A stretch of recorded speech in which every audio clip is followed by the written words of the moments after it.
What's up guys, I'm J-Man, and let's talk about one of the biggest disaster movies of the 90s, Independence Day.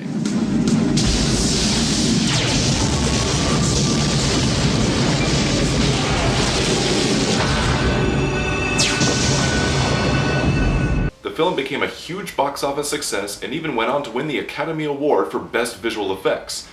Reviews, on the other hand, were not so kind, saying the characters are all one note, the aliens are copy-pasted from every sci-fi B-movie from the 50s, and really the only good thing about it is the special effects.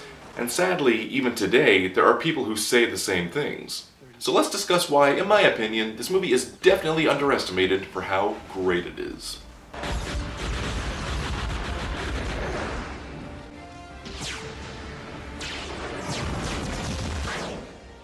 First, let's begin with the basic and probably the biggest complaint it has: the characters.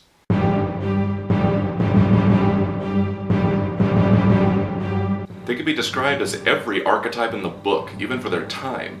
The nerdy guy who figures everything out, the cocky pilot, the funny Jewish guy, the stripper with a good heart, the drunk guy who's also a struggling father. The list goes on. Now, I will agree that, yes, maybe on paper, these characters can seem very cliched, but this is where I feel the job of the casting comes in. Each individual actor in this movie has their own unique style of acting that you just can't duplicate, each bringing their own particular charm, gravitas, or even quirk. Pullman and Goldblum have such different approaches to acting, and that I think the conflict of those styles made for an interesting conflict for them on the set, which added a lot of spice and fire to their scenes together. In fact, believe it or not, about 25% of the dialogue in this movie was actually ad-libbed. Oh, they're going faster than we are. Look at this, we're in the fast lane. I can't go faster, they're cutting me off here. No one's cutting you off. We're gonna get a ticket. You're getting in front of me, I can't go any faster. All right, I don't want to argue, Shh, let's just get there. Ship all banged up! Who's the man? Huh? Who's the man? Wait till I get another plane!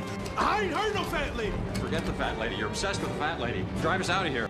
I really believe that if you exchanged any actor in this movie with anyone else, these characters really wouldn't be that interesting. If I knew I was going to meet the president, I would have worn a tie. I mean, look at me. I look like a schlemiel. But casting shouldn't be the only thing that intrigues you about characters. Let's talk about their character arcs.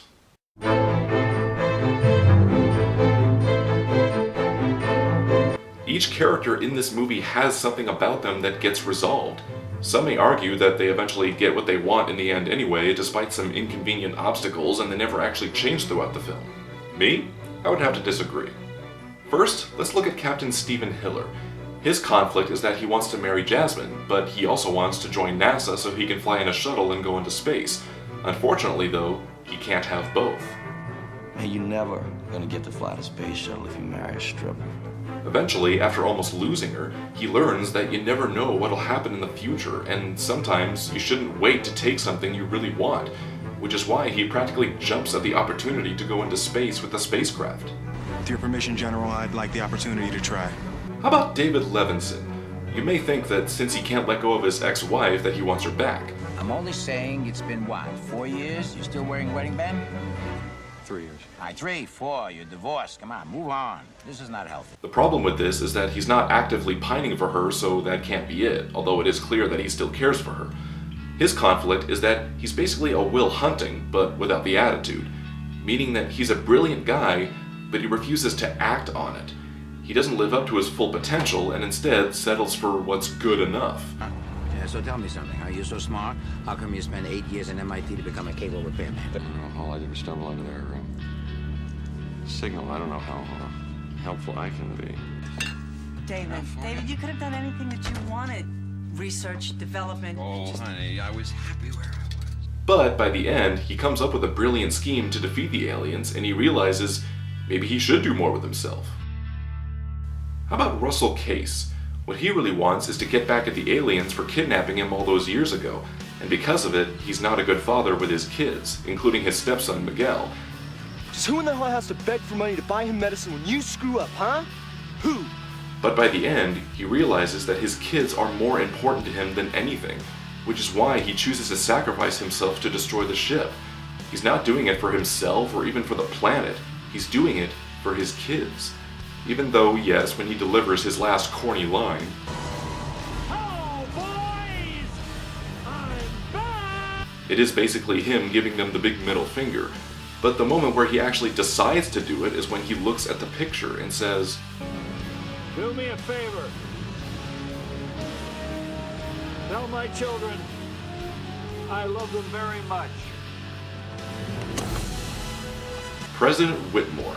His conflict is that the American people think he's a wimp who doesn't know how to be a leader. The reason for this is because he doesn't take a firm stance on anything and instead makes countless compromises. I'm staying. I don't want to add to a public hysteria that's going to cost lives. It's a fine line, standing behind a principle and hiding behind one. You can tolerate a little compromise if you're actually managing to get something accomplished. But by the end, after losing his wife as well as other things, he starts to think, no more compromising. It's time to take a stand. And that's only a few characters out of the large ensemble piece that the movie is. But for now, let's get into the main course, the destruction.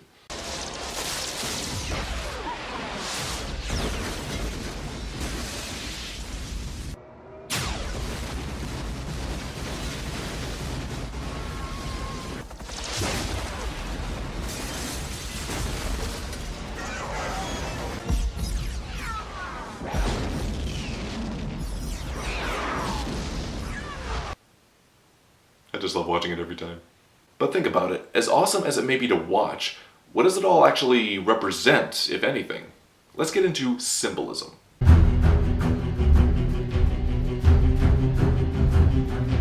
The very beginning of the movie is very symbolic, even foreshadowing.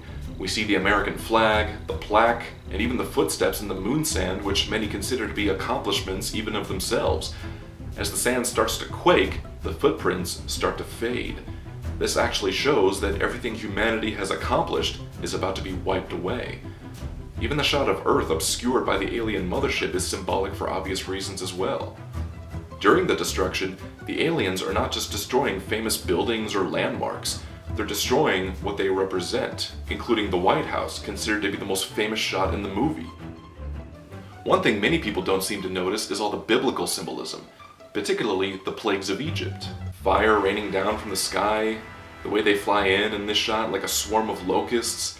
Even the fire itself has kind of an angel of death feel to it. Aside from that, how about this shot of Russell sacrificing himself? Kinda looks like a cross, doesn't it? One of my favorite shots is the one just after the destruction ends. We see the Statue of Liberty collapse into the sea as well as all the remaining destruction in the background. This literally represents fallen liberty. How about this one? Doesn't that kind of look like an evil smiley face? Even the kids themselves represent something. They are the faces of the future, the biggest thing that the aliens are threatening. And what about the aliens themselves? On the surface, you may think that they're nothing but mindless beings who want nothing more than to destroy humanity and take over Earth. Basically every invasion movie Alien ever created. But what if they actually represent something about humanity as a whole? What if they actually represent our inhumanity?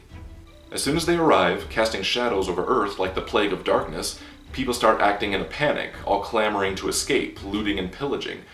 After the initial attack, people start pointing fingers and playing the blame game, even considering using nukes, thought to be our most reviled weapons ever created, even at the risk of more human life.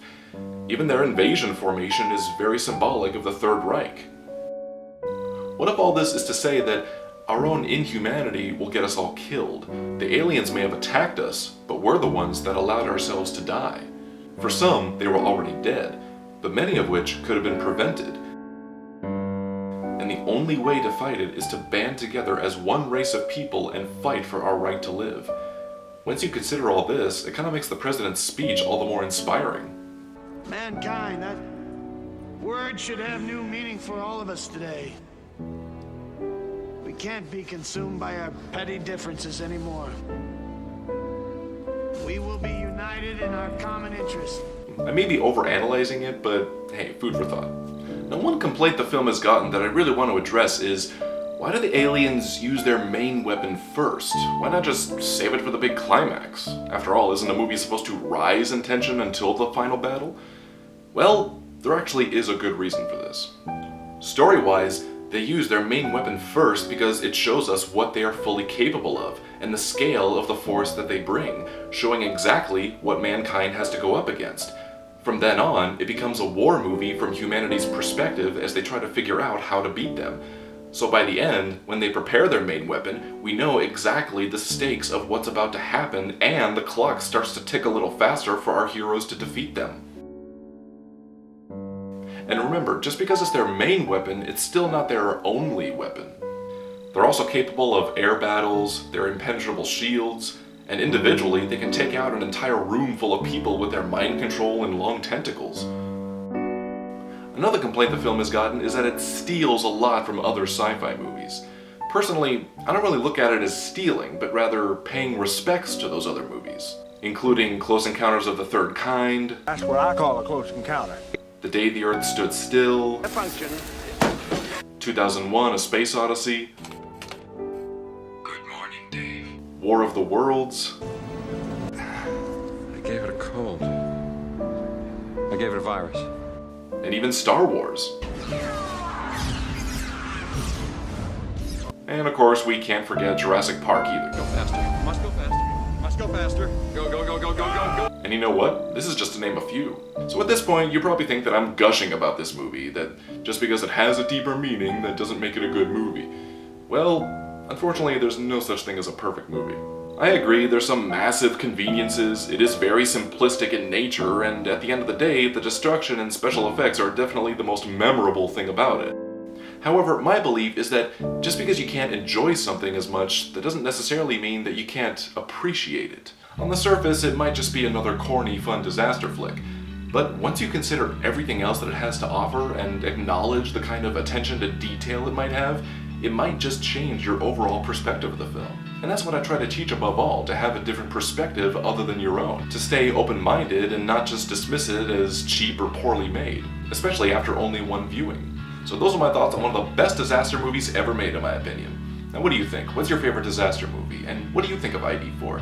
Whatever it is, don't be shy, leave a reply. And if you like this video, don't forget to like, comment, and subscribe to the J-Man.